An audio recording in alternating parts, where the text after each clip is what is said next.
Good morning, students. Welcome again in your social studies class. And today we are going to start our new topic, the next topic of our chapter. So, students, still automobile industries we have completed in our last lecture, in our last class. And today we are going to start from information technology and electronics industry. Okay. So, students, automobile industry तक हमने जो complete किया था, after that उसमें हमने देखा कि कैसे कैसे नई नई चीज़ें हैं, नए नए व्हीकल्स हैं जो आज के टाइम में आपको देखने को मिलते हैं. सो अगर हम इंफॉर्मेशन टेक्नोलॉजी, इन शॉर्ट इसे आईटी इंडस्ट्री भी बोला जाता है. सो अगर हम आईटी इंडस्ट्री की बात करें तो one of the most growing industry है ये पिछले काफ़ी सालों से, और आगे आने वाला भी जो टाइम है वो भी आईटी इंडस्ट्री के अंदर एक बूम रहने वाला है. बूम यानी उछाल रहने वाला है. क्यों? क्योंकि टेक्नोलॉजी अपने आप को इतनी ज़्यादा अपग्रेड करती जा रही है. ठीक है, नई नई इन्वेंशंस डेली हो रही हैं. सो आईटी और इलेक्ट्रॉनिक जो इंडस्ट्री है एक ये ऐसा फेज़ इसमें हम चल रहे हैं जिसके अंदर आईटी के बिना, इंफॉर्मेशन टेक्नोलॉजी के बिना हम कोई काम नहीं कर सकते हैं. आज के टाइम में अगर आप अपने घर में बैठ के क्लासेस लेने में एबल हैं, मुझे देखने में एबल हैं, मुझसे बात कर सकते हैं, मुझे अपने व्यूज़ दे सकते हैं, ठीक है, मैं भी आपको देख सकती हूँ, आपसे बातचीत कर सकती हूँ. सो ये सब क्या है? It is just because of IT यानी information and technology. If we will talk about the telephone, cellular, telecom, pagers, telephone exchange, radars, computers, so ये सारे जो इक्विपमेंट्स हैं ये टेलीकम्युनिकेशन इंडस्ट्री के हैं. इसमें से बाकी सभी तो आपको पता होंगे. एक पेजर जो है आपको, ये आपके लिए एक नया टर्म होगा. तो पेजर क्या है? काफ़ी साल पहले क्या होता था, जैसे आज के टाइम में हमारे पास कैलकुलेटर होता है, इसी तरह का एक छोटा सा डिवाइस होता था जिसके थ्रू आप एक लिमिटेड से वर्ड्स के साथ मैसेज सेंड कर सकते थे. एक फ़ोन बुक की तरह आप उसको यूज़ कर सकते थे, आप उसके अंदर कॉन्टैक्ट्स को सेव कर सकते थे. सो जस्ट एक छोटा सा डिवाइस होता था जो कि आज से काफ़ी टाइम पहले, अराउंड 15 to 20 ईयर्स पहले जो है वो उसको लोग यूज़ करते थे. ठीक है.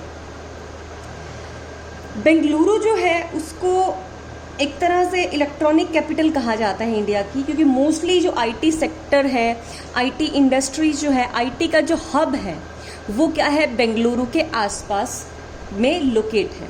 बेंगलुरु में काफ़ी सारी इंडस्ट्रीज़ भी हैं, कुछ और इम्पॉर्टेंट इंडस्ट्री भी हैं, जैसे मुंबई है, दिल्ली है, हैदराबाद है, पुणे है. हैदराबाद को भी साइबर सिटी कहा जाता है.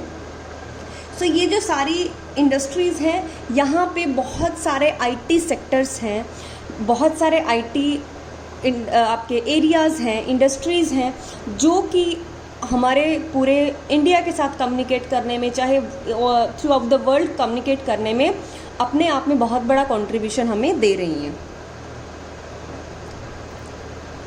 Software technology parks. अब बात आती है कि सॉफ्टवेयर टेक्नोलॉजी पार्क होते क्या हैं. ठीक है. सो सॉफ्टवेयर टेक्नोलॉजी पार्क वो एरियाज़ हैं या वो लोकेशंस हैं जिसमें आईटी सेक्टर्स डेवलप हो रही हैं. ठीक है. जहाँ पे एक तरह से हब, बंच ऑफ इंडस्ट्रीज़ जो है वो आके लोकेट हो रही हैं. क्यों? क्योंकि वहाँ पे उनको वो सारी फैमिलियर फैसिलिटीज़ मिल जाती हैं जो कि एक आईटी इंडस्ट्री के लिए ज़रूरी होती हैं. हमारा नोएडा है, नोएडा में भी काफ़ी सारी इंडस्ट्रीज़ हैं आईटी के रिगार्डिंग. और एक बहुत बड़ा जो हम ये कहें कि एक बहुत बड़ा जो पार्ट है हमारी एम्प्लॉयमेंट का, वो आईटी इंडस्ट्री जो है वो आज के टाइम में जनरेट कर रही है. और हर साल जो ये इंडस्ट्री है ये डाउन नहीं जा रही है, ये बढ़ती ही जा रही है. ठीक है. दूसरी बात, एक सबसे इम्पॉर्टेंट चीज़ जो आईटी सेक्टर के आने के बाद में आई, वो आई वुमेन पार्टिसिपेशन इन एम्प्लॉयमेंट. यानी आज के टाइम में भी अगर आप देखोगे तो आईटी सेक्टर एक ऐसा सेक्टर है जहाँ पे आपको बहुत सारी संख्या के अंदर नंबर ऑफ विमेन जो है वहाँ पे काम करती हुई दिखेंगी. ठीक है. सो कहीं ना कहीं विमेन एम्पावरमेंट के लिए सेक्टर भी जो है बहुत अच्छा बेस लेकर आया. ठीक है. अब फास्ट ग्रोइंग क्यों हुई, इतना तेज़ क्यों हुआ ये? Just because of BPOs. ठीक है. BPO, business process outsourcing. Again एक नई टर्म है आपके लिए BPO. बीपीओ जो टर्म है वैसे बिजनेस के टर्म्स में यूज़ की जाती है। इसका मतलब होता है कि बिजनेस को प्रोसेस करने के लिए आप बाहर से आउटसोर्सिंग लीजिए। फॉर एग्जाम्पल, आज आपके टाइम में आप कोई भी चीज़ खरीदते हैं और उसके रिगार्डिंग आपको कोई प्रॉब्लम आती है तो आप फटाफट से एक टोल फ्री नंबर आपको दिया होता है, आप उसके ऊपर फ़ोन करते हैं और आपको आगे से कुछ एग्जीक्यूटिव्स, कुछ लोग बैठे होते हैं जो आपकी प्रॉब्लम को सॉल्व करते हैं।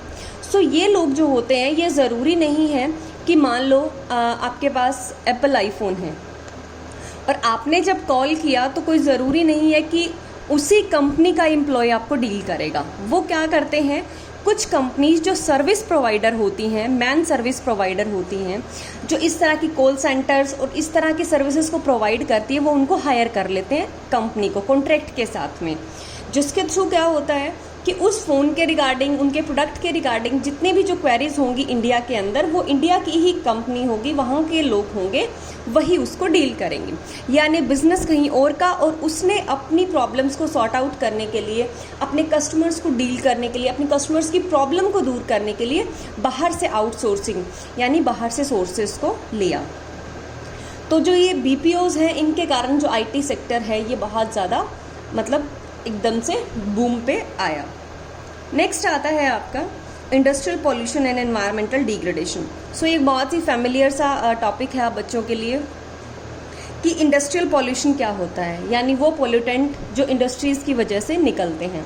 अब इंडस्ट्रीज़ की वजह से एयर पॉल्यूशन भी होता है, वाटर पॉल्यूशन भी होता है, ठीक है, और बहुत सारी ऐसी चीज़ें हैं, हमारा ग्राउंड लेवल है, हमारे आसपास की सोसाइटी है।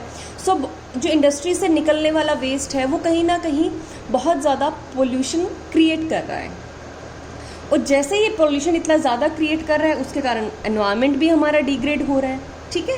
सो इसमें आपको क्या करना है, सिर्फ इम्पैक्ट्स बताने हैं कि कैसे एयर पोल्यूशन कैसे होता है। इसमें आप बता सकते हो कि जैसे इंडस्ट्री से निकलने वाला जो स्मोक रहता है, धुआं जो रहता है, वो एयर में जाके मिक्स होता है, बाद में वही एयर जो होती है वो ब्रीदिंग, जब हम सांस लेते हैं तो हमारे अंदर जाती है, हमें नुकसान पहुंचाती है। दूसरे तरीके से अगर हम बात करें तो समटाइम्स वो एयर बादलों में जम जाती है और बारिश के थ्रू धरती पे भी आती है, ठीक है। या फिर जो इंडस्ट्री से निकलने वाला जो कचरा है या केमिकल्स जो हैं वो सारे हमारे धीरे धीरे ग्राउंड जो वाटर है उसके अंदर मर्ज होते जा रहे हैं। सो ये कहीं ना कहीं हमारी सॉइल को भी डिग्रेड कर रहा है और हमारे एनवायरनमेंट को भी डिग्रेड कर रहा है। क्लियर? अब देखिए, ये एक one of the most important term है आपके मैप के लिए, that is some software technology park. हमेशा से ये देखा गया है कि जितने भी एग्ज़ाम्स होते हैं उसमें एक ना एक सॉफ्टवेयर टेक्नोलॉजी पार्क ज़रूर आता है, ठीक है। सो इसके अंदर आपको ये जो दिए हुए हैं, जो जगह है आपकी, मोहाली है, नोएडा है, जयपुर है, गांधीनगर है, इंदौर है। सो ये सारे के सारे आपको करने हैं और साथ में आपको क्या करना है, इसको करके मैप को फिल करके अपनी नोटबुक में पेस्ट करना है, ठीक है। अब इसी के साथ आपके कुछ पोल्यूशन दिए हुए हैं, ठीक है। अब आप बता सकते हो जैसे आपका एयर पोल्यूशन है कैसे होता है, वाटर पोल्यूशन है कैसे होता है, थर्मल पोल्यूशन है, जैसे कि जो थर्मल प्लांट्स हैं उनका जो वेस्ट होता है वो रिवर्स में जाता है, या उनसे निकलने वाला जो स्मोक होता है वो एयर में मिक्स हो जाता है और क्या करता है आपको, अब इंडस्ट्रीज़ हैं वो ज़्यादा नुकसान पहुंचाती हैं आपके एनवायरनमेंट को। नॉइज़ पोल्यूशन यानी शोर के कारण होने वाला pollution. Next, control to environmental degradation, यानी क्या क्या काम है जो आप कर सकते हो एनवायरनमेंट को डिग्रेड होने के लिए। सो आई थिंक ये बहुत ही एक ईजी सा टॉपिक है, सो आप इसको कर सकते हो। और इसी के साथ जो हमारा चैप्टर है वो हमारा ख़त्म होता है, और इसी के साथ में हमारा जो ज्योग्राफी का जो सिलेबस है वो भी ख़त्म होता है, ठीक है। इसके अंदर एक एनटीपीसी शोज़ अवे, इसमें एक तरीका एनटीपीसी ने शो किया है या आपको एक सजेशन दिया हुआ है कि कैसे आप कर सकते हो। तो आप इसको एक बार पढ़ेंगे तो आपको आई थिंक अच्छे से समझ में भी आ जाएगा, ठीक है।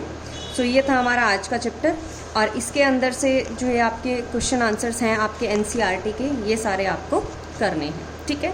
सो इसी के साथ बेटा हमारा जो सिलेबस है वो यहाँ पे वाइंड अप होता है।